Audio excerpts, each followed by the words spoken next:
Well, Vicky Pryce joins us now live from London. She is on the board of the Center for Economics and Business Research. Thanks so much for being with us, Vicky. I mean, it all sounds very scandalous right now, but wasn't it all mostly an open secret inside the industry?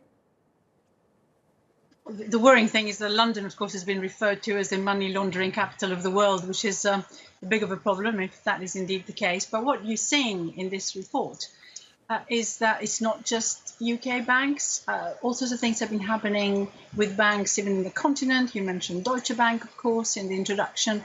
And of course, a number of US banks have been directly involved as well. It just shows that it's quite hard to pinpoint some of those transactions. We have almost complete free capital movement. It's very easy to open accounts for a firm that perhaps hasn't got a proper legal reason for being anywhere, but can set itself up quite easily. Ease of operating in places like the UK and elsewhere have been a major concern, and certainly in the UK we've tightened up very recently by making sure that we do know who the people who open accounts or who try and transfer money are. What's happened in those cases is that although they were reported, quite often one didn't know who it was at the end of the line, who was either sending or receiving the money at the end of the day. And I think in the Hsbc case, of course, the Ponzi scheme can't have helped. And we've heard just this morning how Hsbc shares were falling, in fact, because of that report. Right. But I mean, Vicky, isn't that how big banks actually make those big profits? I mean, if they don't somehow cater to ill-gotten gains and they throw up these obstacles for people to open bank accounts, it costs them a lot.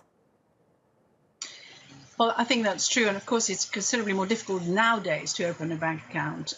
But the truth is that when you look at how banks make the money, it's either by lending it directly, or it is through investment banking, or perhaps those that have arms that deal and trade through trade. So I still wonder, how much you actually make through the passing through of those monies. Of course, once you talk about trillions, which seems to be what the report is suggesting, then perhaps, yes, there is something there.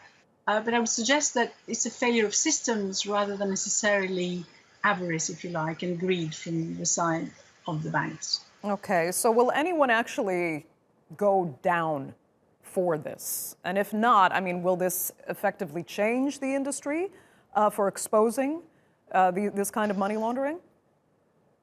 Well, the interesting thing about the way that it all happened is that there are reports that the banks have to make saying that we've seen some suspicious transactions. So they have done the right thing, if you like.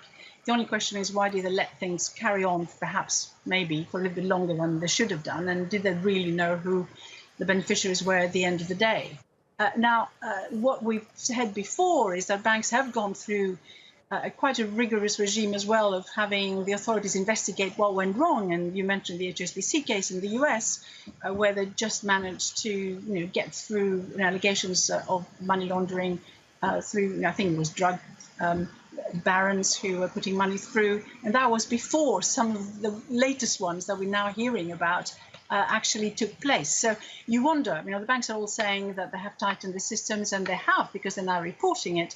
But probably what we're talking about now is even more robust mechanisms to ensure these sort of things don't happen in the future.